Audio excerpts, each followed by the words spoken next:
The secret Willie Nelson kept for decades ate at him daily. After Kris Kristofferson died, Willie couldn't keep quiet. Kris wasn't only his friend or bandmate, he said. Willie survived his darkest years because of him. There's something worse. Willie waited after Kris died to finally speak up. According to him, he despised himself for lying to Kris. Willie's confessions about those terrible nights will shatter your heart. Certain secrets are too hefty to hold. Abbott, Texas, was the birthplace of Willie Nelson on April 29, 1933. About 300 individuals lived there. In the middle of the Great Depression, worst economic crisis in U.S. history, 1 in 4 were unemployed. At the height of this fight, Willie's mother left. He was 6 months old when she left to find work and never returned. Not once. Soon after, his father left. Willie and Bobby, his sister, were abandoned, with just their grandparents to care for them. They lived with their grandparents Nancy and Alfred. Nancy taught piano. Alfred was a blacksmith. Little was left for the family. To block the chilly winter wind, they stapled newspapers to their walls. Willie grew up in a broken world of hunger and heartbreak. By age 7, Willie was picking cotton in Texas heat after school to buy food. The same year, he nearly died. He contracted pneumonia in 1940, which was killing all children. Medicine was poor, and hundreds of kids perished annually. Survival was fortuitous for Willie. That illness nearly killed him, but it gave him toughness. That would get him through his toughest times. Something changed everything at 6. His granddad handed him guitar. It wasn't fancy, simply inexpensive and barely affordable. But when Willie touched it, it clicked. He wrote songs at 7. His first one was probably a basic gospel tune on ugly paper.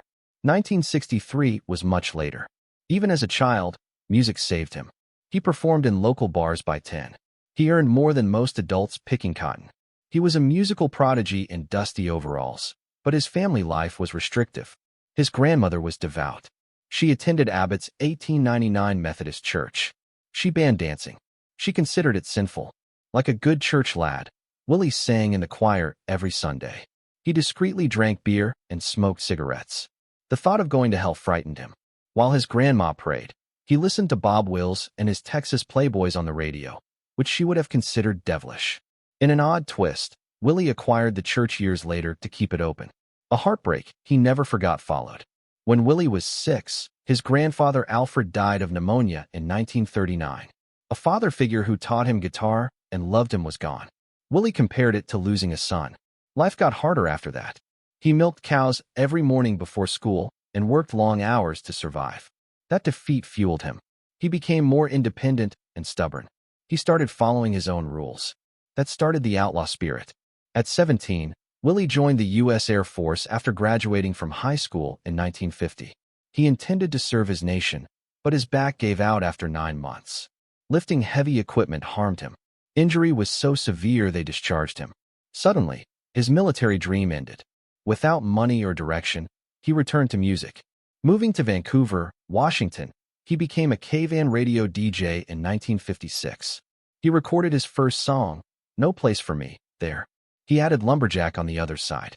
He even started Willie Nelson albums and sold albums and autographed photographs for $1. Despite Starday Records' objections, he released it. Simply discussing on his radio show sold 3,000 copies. Even after this minor accomplishment, money was tight. He worked late nights, cleaned dishes, and was rejected from the Ozark Jubilee. He quit and returned to Texas.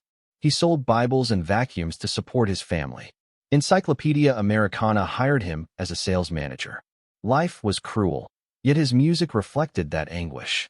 In Fort Worth, he played raucous honky-tonks. The locations were loud and violent. Every night, fights broke out. Willie needed safety to survive. Thus, he recruited Paul English to drum and watch his back. Paul's diabolical mustache and gun habit made him menacing. Together, they kept others at bay. Willie even fought inebriated people who tried to regulate his music. However, these tough evenings taught him crowd control, how to survive in music. One moment crushed his heart, but changed his path. Debt and eviction threatened him in 1959. He sold his family Bible tune for $50. That song was a huge hit for another singer. He sold Nightlife for $150 then. Both songs made tons, but not for him. He discovered the harsh reality. Always own songs. That lesson would help him get rich. Moved to Nashville in 1960. Nearly 30, he was cold, broke, and sleeping in his car. So low, he lay in the snow one snowy night and waited to die. A friend found him in time. His music was heard by Harlan Howard at Tootsie's Orchid Lounge. He got Pamper Music to hire Willie for $50 per week. That meager paycheck rescued him. Writer of Crazy for Patsy Cline, 1961. Her husband played Willie's music incessantly, and she loathed it until she heard Crazy. The song was her biggest crossover hit. Willie barely earned anything. The record labels took most. He hated Nashville after that treachery. He retreated. I Wrote followed his 1962 debut album. Crazy and Funny How Time Slips Away were hits, but the CD didn't sell. Songs were popular, but not when Willie sang them. He had to sell Bibles again to eat. Others made money from his music. He was broke. In 1962, Liberty Records released Touch Me, giving him another shot. It peaked at 7th in the nation. Willie didn't want to sound polished like everyone else. The man sought control. Liberty didn't like it, so they dropped him. He got nothing despite chart success. He played bass in Ray Price's band in 1963 despite not knowing how. He toured and learned stagecraft. He drank heavily throughout this time. One night, he had a terrible vehicle wreck. It nearly killed him. He realized he had to face his issues, even if it took years. In 1979, Willie Nelson appeared in The Electric Horseman with Robert Redford, changing his career. The unassuming country singer surprised everyone by shining on camera. A deviation from the script. He made up his lines while high on marijuana, and it worked. The $12 million film was a hit, and Willie didn't act. As usual, he acted wild and unpredictable. He proved he was more than a guitar player then. However, his tragic Nashville rejection had set the stage for that moment years before. He left RCA Records in 1972. No one wanted his sound, so Willie went. Everything changed after he returned to Texas. He encountered a weird music culture in Austin with hippies, long hair, and open minds. Cowboys and outlaws mixed with tie-dye and peace placards at Armadillo World Headquarters. Willie fit in well. After grabbing a sanitary pad box, he wrote Shotgun Willie lyrics in a New York hotel bathroom in early 1973. His rough start was his fresh beginning. The album performed poorly nationally, but it outsold anything he'd made in Austin.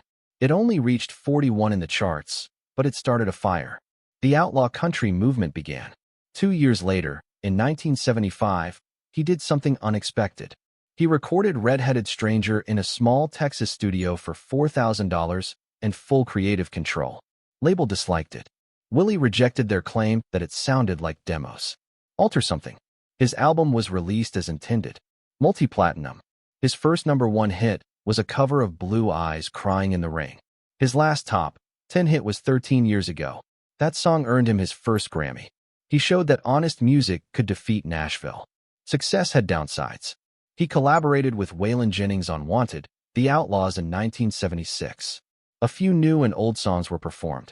No one thought it would matter, yet it was the first million-selling country album. It stunned everyone. Pop charts placed it 10th. Nashville suddenly had to take the Outlaws seriously. Willie's outlaw image changed in 1977. He was arrested in Bahamas. His jeans contained marijuana, according to customs. It was jail. In jail, his friend Hank Cochran brought him beer. Willie leapt into the emergency department to celebrate his release.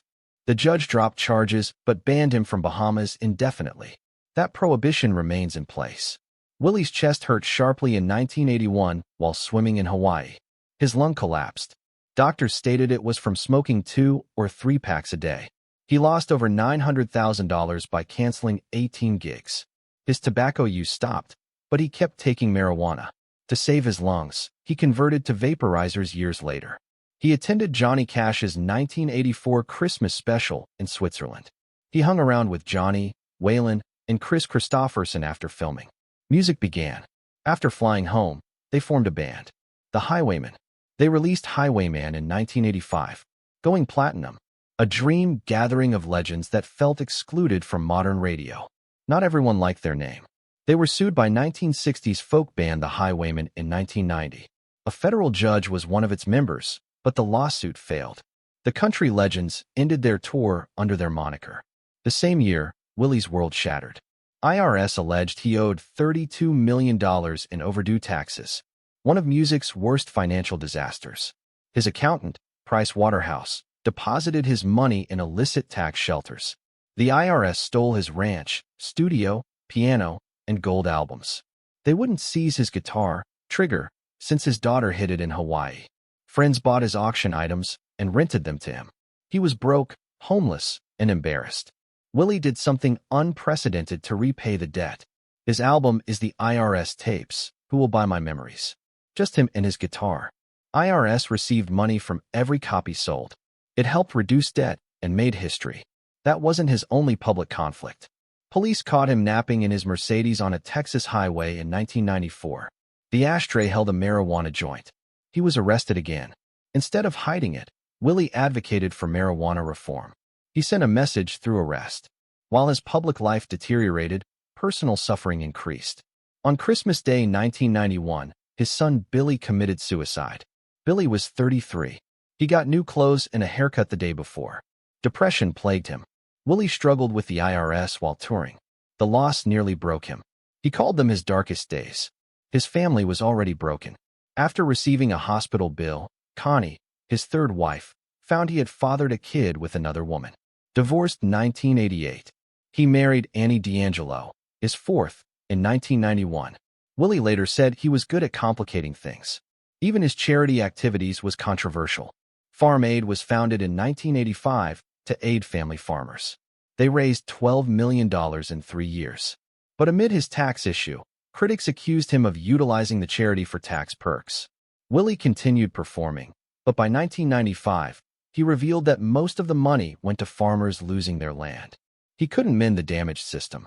He never stopped creating music. He released a new record at 65. Teatro debuted on September 1, 1998. Most artists record in studios, but not him. It was recorded in an old Oxnard movie house. That odd choice haunted the album. The sound was simple, but full of drums and atmosphere. The background singing by Emmylou Harris was dreamy and honest. Willie even revived 1960s tunes like Darkness on the Earth and My Particular Manner. Wim Wenders filmed a documentary on the sessions because they were so distinctive. The album debuted without a Grammy, but revealed something stronger. It showed Willie's courage, neither maturing, nor changing, nor breaking every country music norm. When Teatro was republished in 2017 with 7 additional tracks, people realized its longevity. 2008 saw something even more surprising. Fans were shocked when 75-year-old Willie Nelson collaborated with Snoop Dogg on June 14th. My Medicine was a country rap song. The Everlast-produced music video went viral. It was shocking to see the red-headed foreigner rhyming with a West Coast superstar. It sparked conversation. Older country fans raged. They didn't want their polished hero to collaborate with an explicit lyricist, but younger fans liked it. The partnership reached 39 on the Dutch charts, proving one thing. William didn't mind being in the box. He valued authenticity. This illustrated how hip-hop and country could blend with a strong message. Something should have been celebrated in 2015. The Library of Congress awarded Willie Nelson the Gershwin Prize. He sang on the road again before a crowded audience in Washington, D.C., at 82. A personal announcement was made during this joyous moment. Willie had experimental stem cell surgery weeks previously. He had severe lung damage. He developed emphysema, smoked cigarettes for years, and had pneumonia multiple times. He told the Washington Post his lungs were bad. Doctors inserted his own stem cells into his lungs to regenerate healthy tissue. He had to cancel concerts to heal, and his abdominal incisions made carrying his guitar difficult. He resumed performing within weeks. That was more than brave. This was disobedience. Willie kept singing, and the world kept listening at an age when most people cease. By 2020, Willie had 52 Grammy nominations since 1974. He became one of the most Grammy-nominated performers. He earned his 10th Grammy for Best Country Solo Performance with Ride Me Back Home in 2020. He won Best Country Album with My Way in 2018. Summertime was his 2016 Best Traditional Pop Vocal Album. Nelson sings Gershwin. He won Best Country Collaboration for Lost Highway in 2007. He was 14th in Grammy nominations, after Quincy Jones, Paul McCartney, and Jay-Z. It was even more emotional because he earned these prizes in his late 70s and 80s. He kept growing, not simply going. Jazz, pop standards, country duets, and rap were his experiments. Not one sound confined him. By the time he met Annie D'Angelo, Willie Nelson was a legend, but he was falling apart. Drinking became dangerous. He was progressively destroying himself, but the public saw a smiling country star. Everything changed when he married Annie in 1991. She was more than his wife. She alone could save him from himself. Annie met him as a cosmetics artist on a film set years previously. By the time they married, she knew his pain and how close he was to losing everything. She told him to stop drinking and making excuses. She reiterated her family rule for him in a 2024 interview. Don't be an asshole. Willie heard. He stopped drinking and smoking and started using cannabis. He said it revived him. For the first time in years, he enjoyed performing. Lucas and Micah, their boys, became musicians. They tour with their father, continuing the music. Something terrible happened in 2022. At 89, Willie caught COVID-19 and suffered. He had difficulties breathing on his Nashville tour bus. Annie was calm. She made their Texas ranch an emergency hospital. She gave him steroids, monoclonal antibodies, Paxlovid, and nebulizers. She worried he wouldn't survive. Willie subsequently remarked COVID was no joke, and it was hard. He also admitted it affected his mental health. In the epidemic, he lost many of his oldest friends, including Merle Haggard. His lungs were ruined from years of smoking, so nobody expected him to survive. 3 weeks later, he returned to stage. Everyone was astonished, but he continued. His admirers were scared again in 2024. At 91, Willie canceled 7 Outlaw Music Festival tour gigs. People dreaded the worst. Fake photographs of him on a hospital bed spread online. One said his kid Lucas indicated he was seriously ill. It was untrue. He was exhausted. He was exhausted from touring and had emphysema. Willie recovered in days and performed at his New Jersey 4th of July celebration. I'm 91 plus, he responded when asked. Not harmed anywhere. Not sad. I don't fear death. Before all this, Willie met Kris Kristofferson in the 1960s, who changed his life. They were outsiders in Nashville attempting to break through with unique songs. Kris was a Rhodes Scholar and Army captain before switching to music. In him, Willie saw something unusual. Willie sang Kris's Me and Bobby McGee in 1971. That influenced outlaw country. Years later, Willie published a 1979 CD, mostly of Kristofferson's tunes. He always believed Kris gave him the courage to be different. The 1984 film Songwriter was their collaboration. They played themselves, 2 music titans fighting the industry. On set, they improvised several scenes, sometimes high, feeding off each other's enthusiasm. The film depicted their shared suffering. Previously, Willie sold Night Life for $150. That song was recorded by over 70 artists and sold over 30 million copies. The film told such tales. Kris was nominated for an Oscar for his music. Farm Aid followed. The first concert drew 80,000 in 1985. Kris and Willie stood together on stage. Kris sang They Killed Him for Gandhi and Martin Luther King Jr. They shared many Farm Aid stages, although they didn't always agree. Kris tilted left. Willie was libertarian. They fought often, but their friendship endured because they valued each other. In 2024, Willie sang Help Me Make It Through the Night to remember Kris. All the crowd cried. Kris endured torture since 2009. He lost his memory so terribly that he couldn't remember what he was doing. Doctors suspected dementia or boxing damage. He retreated from the spotlight for years. He was ultimately tested for Lyme disease in early 2016. That was the cause. His condition improved in 3 weeks with proper treatment. Willie supported him throughout. He visited Kris in Hawaii and maintained their friendship even when Kris forgot his songs.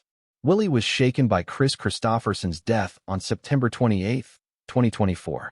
In a quiet Associated Press interview weeks later, he finally expressed his long-held beliefs. Kris was the greatest songwriter. Even though Kris was gone, he stated it. Perhaps he regretted not saying it sooner. He announced that Kris left so many tunes that people would sing for years. Words weighed with regret. After 60 years in music, Willie regretted not saying more. Willie's suffering continued.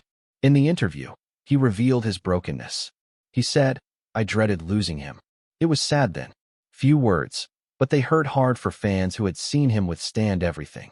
Waylon Jennings and Johnny Cash were interred in 2002 and 2003, respectively. All that remained was him. They ruled country music for a decade with their 1985 supergroup. Their debut album topped the charts. But now Willie was alone. He grieved more than expected. It went beyond losing a friend. Being the last was heavy. Willie disclosed something unexpected in another interview later that year. He said Kris Kristofferson's music salvaged his career in its lowest points. He never stated it before Kris died. He mentioned Sunday Morning Coming Down, Johnny Cash's 1970 Grammy-winning song. Willie remarked that song frequently rescued him from darkness. Kristofferson's comments saved him. He discussed me and Bobby McGee for the good times and helped me survive the night. Every song gave Willie something to grab onto when he felt adrift. Kris's songs revived country, he remarked. It went beyond inspiration. They survived.